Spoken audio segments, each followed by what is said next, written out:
Salatullah salamullah ala Taha Rasulillah. Salatullah salamullah ala Yasin Habibillah. Wahai ikhwan kawan semua, hendaklah kita sadar bersama, hidup di dunia tiada lama, pasti kembali ke alam baka. Salatullah salamullah ala Tuhan Rasulillah. Salatullah salamullah ala Yasin Habibillah. Bila sudah sampai ajal, semua harta benda ditinggal. Bila sudah sampai ajal, semua harta benda ditinggal. Sanak saudara hanya mengawal, yang mengikut hanyalah amal. Salatullah Salamullah ala Taha Rasulillah. Salatullah salamullah ala Yasin Habibillah. Rasa gemetar seluruh tubuh, sanak saudara tinggalkan jauh. Tiada tempat untuk berteduh, karena tak pernah solat subuh. Salatullah salamullah ala Taha Rasulillah. Salatullah salamullah ala Yasin Habibillah. Kalaulah badan sudah terbujur, sudah berada di dalam kubur, kulit dan daging dipukul hancur, karena tak pernah solat zuhur. Salatullah Salamullah ala Taha Rasulillah. Salatullah salamullah ala Yasin Habibillah. Itu tandanya orang kesasar, malaikat azab semakin kasar, kulit dan daging hangus terbakar, karena tak pernah solat asar. Salatullah salamullah ala Taha Rasulillah. Salatullah salamullah ala Yasin Habibillah. Maghrib. Di mana kau sahabat karib, janganlah kita sama senasib dengan mereka dipukul menjerit, karena tak pernah solat maghrib. Salatullah Salamullah ala Taha Rasulillah. Salatullah salamullah ala Yasin Habibillah. Ada ular berbisa, Syuja'ul Aqra namanya. Di kubur ada ular berbisa, Syuja'ul Aqra namanya. Melilit semua orang berdosa, karena tak pernah solat isya. Salatullah salamullah ala Taha Rasulillah. Salatullah salamullah ala Yasin Habib. Bismillahirrahmanirrahim. Assalamualaikum warahmatullahi wabarakatuh. Waalaikumsalam warahmatullahi wabarakatuh. Alhamdulillah الذي بنعمته تتم الصالحات والصلاة والسلام على سيد السادات وقدوة القادات سيدنا محمد صلى الله عليه وسلم خير مخلوقين في الأرض والسماوات وعلى آله نجوم الاهتداء وأصحابه مصابه الاقتداء ومن تابعهم بإحسان إلى يوم الميقات وعلينا معهم وفيهم برحمتك يا كريم يا جواد. Segala puji dan syukur kita panjatkan kehadirat Allah Jalla Jalaluh. Salawat dan salam semoga selalu terlimpahkan kepada junjungan kita, kekasih kita, kecintaan kita, panutan kita, teladan kita, pembawa hidayah kepada kita dan pemberi syafaat untuk kita kelak di hari kiamat, baginda Nabi kita Muhammad sallallahu alaihi wasallam beserta keluarga besarnya dan seluruh sahabatnya.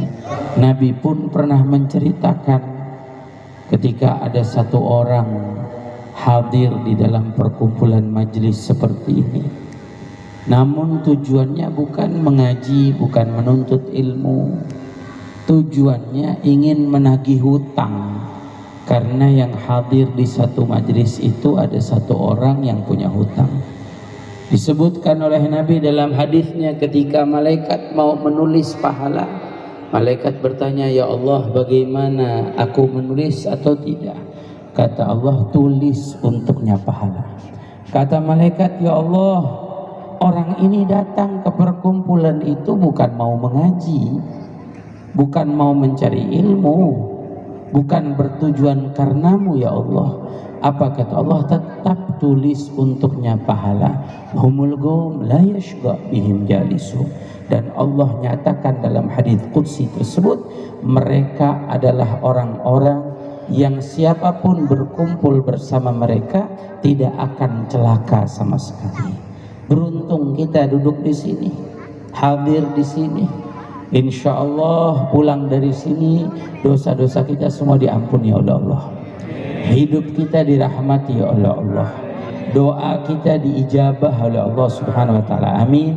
Ya Allah ya Rabbal alamin. Kalau orang jauh dari akhlak Nabi Muhammad, yang akan terjadi fasadan fil muamalah, rusak muamalah masyarakat. Berapa banyak orang berselisih, bertikai, bergaduh. Sebab apa? Sebab mereka tidak mengamalkan akhlak Nabi Muhammad. Yang naik motor senggol sahabatnya, kawannya mungkin di jalan, marah ribut. Mungkin parkir mobil depan rumah kita, Pak. Tetangga kita parkir mobil depan rumah kita. Kalau kita tidak pakai akhlak, kita bilang, apa ini tetangga begini parkir mobil depan pagar rumah kita. Tapi orang kalau punya akhlak tidak seperti itu, Pak. Saya sebut, orang kalau punya akhlak dia pasti mikir begini, ya Allah kasihan ya si bapak ini parkir mobil depan rumah kita, mungkin semalam dia bawa mobil mengantuk, dia sudah kelelahan. Artinya menyiapkan alasan, menyiapkan uzur. Ini akhlak, sehingga tidak terjadi keributan, permusuhan. Sekarang berapa banyak tetangga sama tetangga ribut, bergaduh, bertikai, karena kita jauh dari akhlaknya Nabi kita Muhammad. Makanya saya mengajak nih semua yang hadir, ayo kita pulang dari sini satu aja, amalkan akhlaknya Nabi. Dengan tetangga, keluarga lebih utama lagi, berbuat baik, tebarkan kebaikan, jangan marah, jadilah kita hamba yang sabar, jadilah kita orang yang saling membantu, menolong, orang yang selalu berprasangka baik kepada orang, jangan pernah mendendam, jangan pernah marah, jangan jadi pembenci, jangan sampai kita mau diadu domba. Ini akhlak dari Nabi kita Muhammad. Kalau semua yang hadir pada malam hari ini pulang dari sini bawa akhlak, bagaimana indahnya. Ini saya lihat banyak jamaahnya nih, kurang lebih ada 10.000 orang ini. Kurang lebih Pak, kurangnya lebih banyak. 10.000 lah katakan ya, insya Allah berkahnya lebih daripada itu, amin. Ini kalau semua kita pulang dari sini nih, ini di Pariaman, Satu Pariaman saja, satu Pariaman semuanya mengamalkan akhlak Nabi. Apalagi sedunia semua umat Nabi mengamalkan akhlak Nabi. Indah, indah, indah. Kalau satu Pariaman saja mengamalkan akhlak Nabi Muhammad, kita seakan-akan hidup di tanah surga sebelum masuk surga. Nggak ada yang pemarah, nggak ada yang pembenci, nggak ada yang pendendam. Indah. Jangankan semualah, katakan 1:2, setengah dari yang hadir pulang dari sini mengamalkan. Ayo kita berakhlak, jadi orang yang sabar, tebar senyuman. Apa yang kita lakukan? Bohong kalau tidak membawa perubahan dalam hidup kita dan orang-orang di sekeliling kita. Pasti akan ada rahmat Allah turunkan merubah orang-orang di sekeliling kita. Saya sebutkan cerita, boleh? Boleh apa nggak boleh ini? Boleh. Ini masih ada waktu kan Pak? Masih. Saya boleh ceramah sampai jam berapa ini? Ini sudah jam 10. Hah? Sampai subuh? Sampai subuh bapaknya. Saya mesti ke Solok Pak. Malam ini juga mesti ke Solok.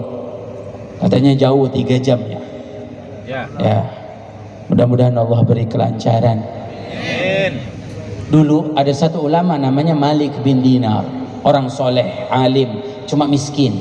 Rumahnya temboknya bolong-bolong, retak-retak. Punya tetangganya Yahudi jahat.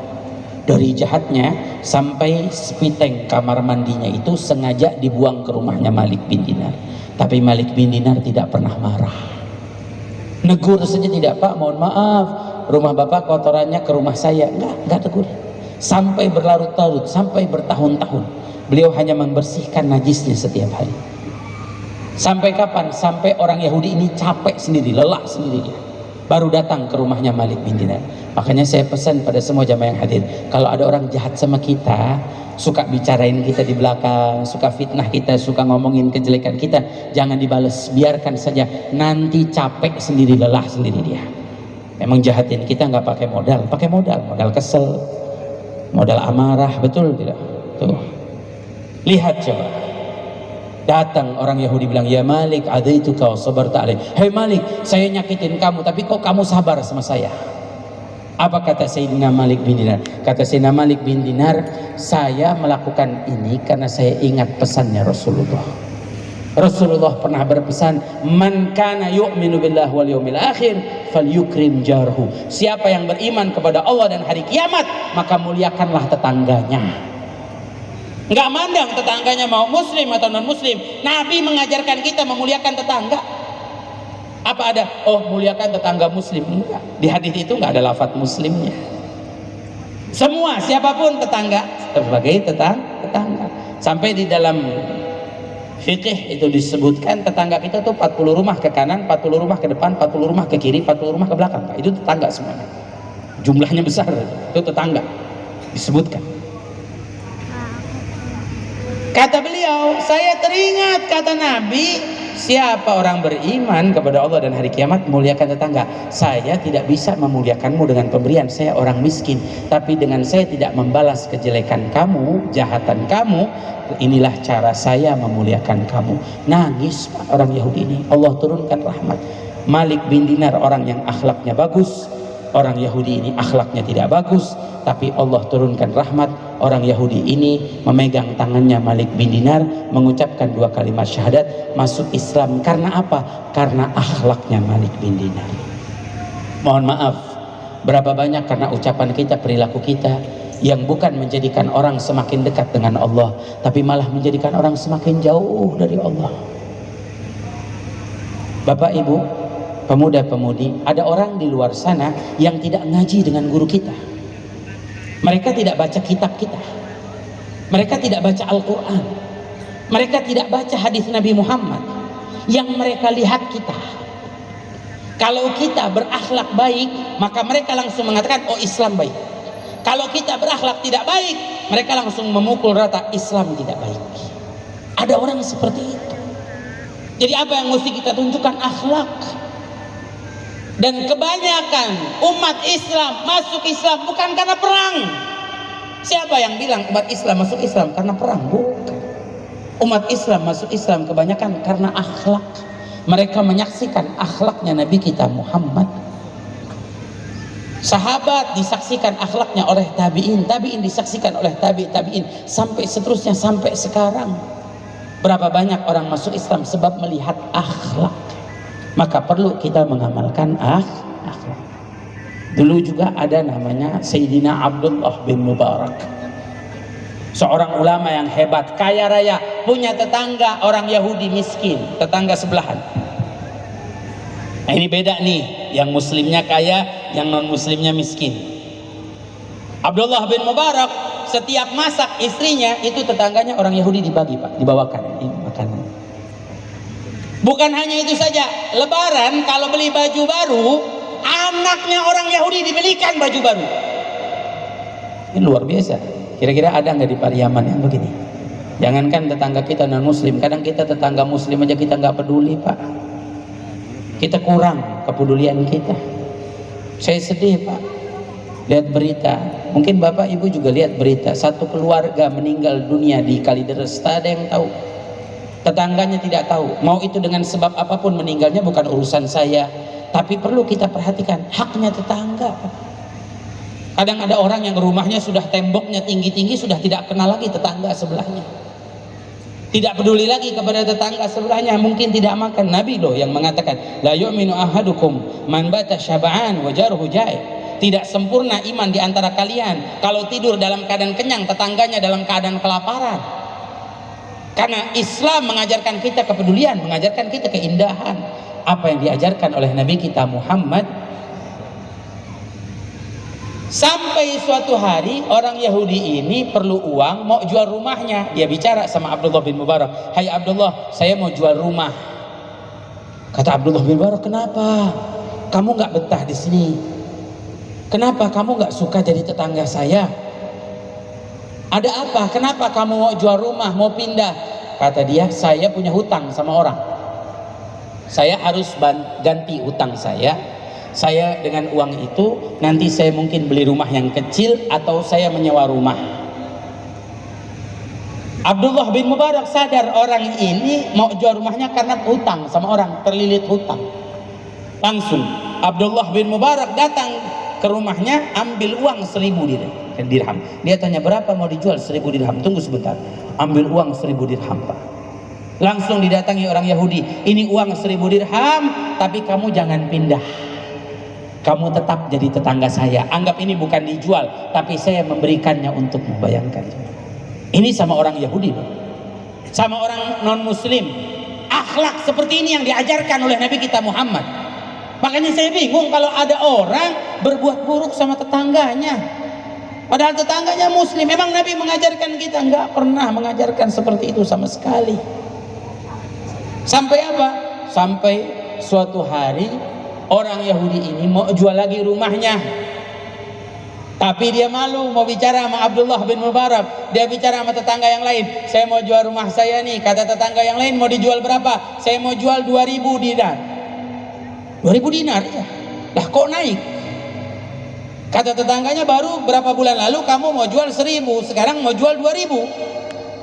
Tunggu dulu, kata orang Yahudi. Saya mau jual rumah saya 2000. 1000 pertama harga rumah. 1000 kedua harga kalau kamu beli rumah ini, kamu bisa bertetangga dengan Abdullah bin Mubarak. Dimanapun kamu cari, kamu tidak akan mendapatkan tetangga yang lebih baik daripada Abdullah bin Mubarak. Sampai tetangganya dijual sama dia Pak. Dijual.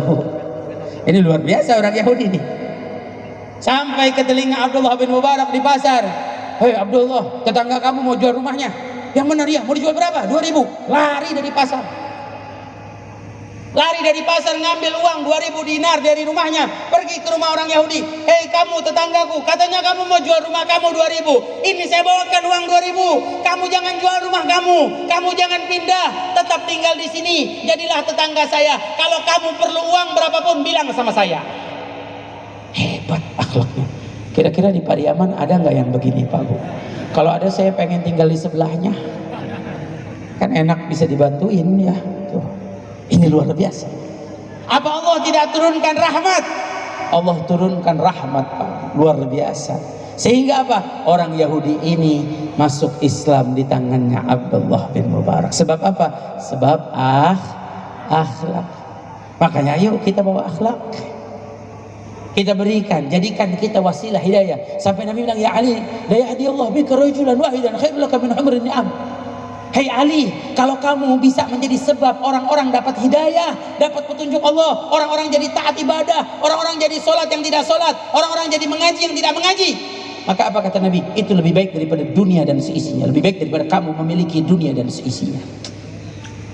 Maka jadilah diri kita sebab yang mendatangkan hidayah Allah, biar semua orang dapat hidayah, biar orang semua selamat, biar kita semua mendapatkan rahmat dari Allah Subhanahu wa taala. Amin ya rabbal alamin. Ada beberapa cerita yang saya mungkin kalau ceritakan panjang, tapi satu terakhir Pak Bu, ini kisah nyata di Jakarta. Kurang lebih 40 tahun atau 30 tahun yang lalu.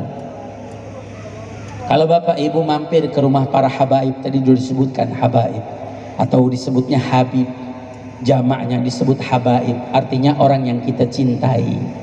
Kenapa Habib itu kita sebut orang yang kita cintai? Karena mereka adalah darah daging Rasulullah, garis darahnya sampai ke Nabi Muhammad. Oh ada Habib, ada, terjaga, ada nasabnya Pak Bu. Mohon maaf, kita kadang-kadang nasab kita kakek kita yang keempat kita lupa. Kalau Habaib enggak, sampai Nabi pada hafal, sampai Nabi Habib, sampai Nabi hafal. Ada darahnya, ada sanatnya, ada nasabnya. Nah Bapak Ibu kalau datang ke rumah para habaib atau mungkin lihat di media sosial, di internet, ada disebut dulu di Jakarta di zaman kemerdekaan namanya 3 Habib serangkai. Di antaranya namanya Habib Ali bin Abdurrahman Al-Habsyi, beliau pembina Islamic Center di Jakarta. Yang kedua namanya Al-Habib Salim bin Ahmad bin Jindan, muhaddits, ahli hadis. Yang ketiga namanya Al-Habib Ali bin Husain Al-Attas. Habib Ali bin Husain Al-Attas ini tinggal di kampung namanya Bungur di daerah Jakarta Pusat. Pernah beliau malam hari mau bangun sholat tahajud, pas baru mau sholat maling masuk, pencuri masuk. Habib Ali lihat pencuri, pencuri ngelihat Habib Ali, saling tatap-tatapan. Ini pandangan pertama. Pencurinya kaget, Habib Ali lihat nih akhlaknya orang soleh ya. Sama maling pakai akhlak, sama pencuri pakai akhlak. Bayangkan, kata Habib Ali begini, kamu mau mencuri ya? Tenang saja, kata Habib Ali, saya juga mau mencuri. Bayangkan coba, itu pencuri yang tadinya takut jadi nggak takut. Wah, teman saya ketemu nih ya. Ini kisah nyata. Kata Habib Ali, kamu mau mencuri apa? Saya tahu yang punya rumah mana menyimpan emas, di mana menyimpan uangnya, di mana menyimpan bendanya. Ya jelas tahu Pak, orang dia yang punya rumah. Tuh hebat. Sampai ditunjukin, ayo sini, ini emasnya, ini uangnya. Sampai pencuri itu ambil semua, dikumpulkan. Dia gelar, syalnya, sarungnya ditumpukan semuanya. Kata pencuri, ayo kita bagi 2. Kata Habib Ali, tidak usah, malam ini untuk kamu semua. Lihat, dari kata-kata isyarat ini luar biasa. Si pencuri bilang, kata Habib Ali bilang gini, dia kan nggak tahu ini Habib Ali yang punya rumah, dia nggak tahu siapa Habib Ali pencuri ini. Habib Ali bilang, ayo cepat bawa, keburu nanti yang punya rumah bangun.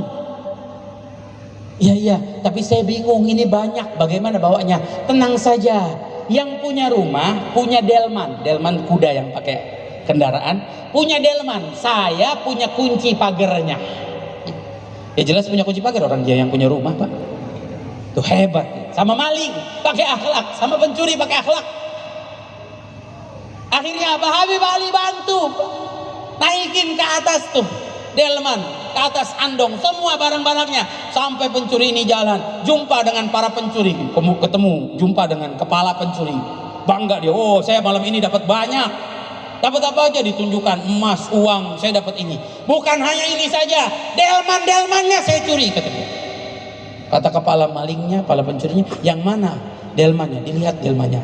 Ternyata kepala pencuri ini diam-diam suka ikut mengaji Pak. Jadi tahu pas lihat delman, ini saya curiga nih. Kamu nyuri di mana? Saya kayak kenal, ini delman siapa nih? Saya kenal nih. Saya nyuri di kampung sana. Ayo coba tunjukkan rumah siapa yang kamu curi. Diajak Pak. Kepala malingnya nih, ketuanya diajak. Ini rumah yang saya curi, langsung geleng kepala. Ya Allah, kamu salah mencuri ini. Ini rumah Habib kamu curi. Ini rumah guru, rumah orang alim yang kamu curi. Ayo balik, kembalikan semuanya. Dibawa semua, naik delmannya, dimasukkan barangnya, naik ke atas delmannya, sampai ke rumahnya Habib Ali. Diketuk pintu rumahnya, Habib Ali keluar. Si pencuri bilang, nah ini dia yang semalam nemenin saya, kata dia. Bukan nemenin kamu, dia yang punya rumah. Ini Habib Alinya. Sampai tersungkur malu, dua-duanya minta maaf. Habib, tolong maafkan saya, maafkan anak buah saya. Salah mencuri, rumah Habib dicuri. Ini semua barang-barangnya saya kembalikan. Apa kata Habib Ali? Saya sudah memaafkan. Dan barang-barang itu memang saya yang menunjukkan tempatnya, saya yang memberikan untuknya. Artinya saya sudah ikhlas memberikan untuknya. Dan kami keluarga Rasulullah, kalau sudah mengeluarkan sesuatu, tidak akan sekali-kali mengembalikannya masuk ke dalam kantong. Apa Allah enggak turunkan hidayah, rahmat? Dua pencuri ini taubat, bahkan jadi muridnya Habib Ali. Ini akhlak yang luar biasa, akhlak yang hebat, bisa merubah hati. Karena akhlak itu dakwah yang lebih tajam daripada pedang, karena menusuk masuk ke dalam setiap sanubari. Maka saya mengajak, mari ayo kita semua kita amalkan akhlaknya Nabi kita Muhammad SAW. Insya Allah akan menjadi nasihat yang baik dalam kehidupan kita, dan akan jadi perubahan di sekeliling kita. Saya mau tanya, Bapak Ibu mau perubahan? Mau perubahan yang baik? Perubahan itu datang dari diri kita. Innallaha ma yughayyiru ma biqaumin hatta yughayyiru ma bi anfusihim. Sesungguhnya Allah tidak akan merubah keadaan satu kaum sampai mereka masing-masing merubah dirinya. Insya Allah kalau kita merubah akhlak kita menjadi yang baik, maka keadaan sekeliling kita pun akan menjadi keadaan yang baik. Amin ya Allah ya Rabbal alamin. Biasanya saya diminta untuk zikir, berzikir jalalah. Rasulullah itu peluk anak cucunya Al Hasan wal Husain, dipeluk oleh Nabi. Sampai kadang-kadang Nabi mengajak bermain, sampai Nabi itu jadi kuda-kudaan, cucunya naik ke atas punggungnya Nabi.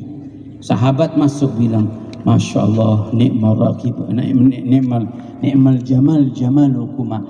Beruntungnya kendaraan kalian nih. Karena apa? Anak kecil ini Al Hasan wal Husain naik ke pundaknya Rasulullah. Pundaknya Rasulullah itu pernah naik ke lapis langit ke-7 loh. Bayangkan coba. Naik ke lapis langit ke-7, pundaknya Nabi dinaiki oleh cucunya Nabi Al Hasan wal Husain. Sampai Nabi menengok kepada sahabat bilang, wa ni'ma rakibani huma, dan beruntungnya yang naik pundak saya dua cucu saya ini, katanya. Nabi gak pernah marah sama cucunya, Pak, sama anaknya. Sampai Nabi SAW pernah di dalam satu riwayat disebutkan sedang sholat, sujudnya panjang sampai sahabat berpikir Nabi meninggal. Agubid Rasulullah, apa meninggal Rasulullah? Ternyata selesai dari waktu yang lama, bangkit Rasulullah dari sujudnya, melanjutkan sholatnya dan salam. Setelah salam Rasulullah bertanya pada sahabat, ata'jabuna min tuli sujudi, apa kalian bingung dengan panjangnya sujud saya? Bala ya Rasulullah, iya ya Rasulullah, kata sahabat. Apa kata Rasulullah? Tadi waktu saya sujud, cucu saya yang kecil namanya Al Husain naik ke pundak saya. Saya tidak mau bangkit dari sujud, saya takut menyakiti cucu saya. Ini Nabi Muhammad, akhlaknya indah, luar biasa. Nabi itu sampai dalam sholat menggendong anaknya, Pak. Cucunya namanya Umamah, anak daripada Zainab. Digendong oleh Nabi, sampai para ahli fikih itu menentukan hukum, boleh kita sholat gendong anak, tapi dengan syarat anaknya itu bersih, tidak najis. Digendong oleh Nabi sambil sholat. Makanya saya bingung sekarang, banyak orang, ada orang ngaji sholat pakai Quran dipermasalahkan. Saya bingung ini. Nah kalau anak saja boleh, apalagi pegang Quran? Boleh. Kalau anak kita boleh sholat sambil gendong anak, boleh Pak. Kita banyak nggak tahu karena kita belum tahu ilmunya. Terkadang belum tahu dan sok tahu lagi, kita nyalahin orang. Nggak boleh. Apa nih? Islam apa nih? Gendong anak sambil sholat. Lihat Nabi, akhlaknya indah dengan cucunya. Ini akhlak, nggak pernah marah Nabi. Kalau kita coba lagi sholat, anak kita main depan kita, cucu kita lagi sholat padahal ya. Sampai pernah Sayyidina Hasan cucunya Nabi itu tidur di atas badannya Nabi, di dada Nabi, sampai mengompol. Sayyidina Hasan mengompol. Sayyidina Anas bin Malik pembantu Nabi langsung mau mengangkatnya karena lihat anaknya ngompol mau diangkat. Nabi langsung membuka matanya dan mengatakan, la amatadri man ada ibni hadza faqad adani. Jangan kamu angkat, kamu tidak tahu siapa yang menyakiti cucu saya ini nyakiti saya, kata Rasulullah. Coba bapak-bapak gendong anak ngompol di baju kita, mana mau kerja bapak bajunya udah bagus, udah rapi, kira-kira marah nggak sama istrinya? Istri kita bilang, tolong buatkan kopi. Sebelum buat kopi, istri kita kasih anak, nih pak tolong gendongkan anak sebentar. Istrinya buat kopi, bapak udah pakai baju ganteng bagus, anaknya ngompol di bajunya, kira-kira marah nggak kita? Jujur aja pak, marah nggak? Akui pak, marah kita. Kadang anak kita marahi. Orang-orang soleh itu nggak pernah marah sama anak. Nabi Muhammad nggak ada ceritanya marah sama anak. Makanya saya pesan malam ini, jangan ada yang marah sama anak. Ada cara yang lain kita menegur anak. Karena ketika kita marah kepada anak kita, itu menjadikan anak kita semakin jauh. Jauh hatinya dengan kita, orang tuanya, jauh rasa baktinya nanti. Saya mau tanya, orang kalau marah-marah suaranya diangkat apa pelan-pelan? Kamu jangan begini, nak. Begitu Pak. Pasti kalau marah-marah diangkat. Nak, kamu jangan begini. Betul ya? Padahal orangnya dekat, kenapa mesti teriak? Ini loh gambaran secara logikanya. Orangnya dekat tapi kita teriak. Ini namanya orangnya, jasadnya betul dekat tapi hatinya jauh sama anak. Karena kalau hati sudah dekat, tanpa kata-kata kita bisa menasehatinya. Lihat orang-orang soleh, anaknya nakal main air, cuman dilihat begini aja, anak itu langsung segan pak, takut dia, langsung dilepaskan permainannya. Itu nasihat yang luar biasa, tanpa ucapan, jauh tanpa ucapan, tapi hati dekat. Hati itu dekat. Kita yang marah-marah melantunkan kata yang kasar menandakan hati kita jauh, padahal orangnya, jasadnya dekat. Makanya saya ajak, jangan marah-marah.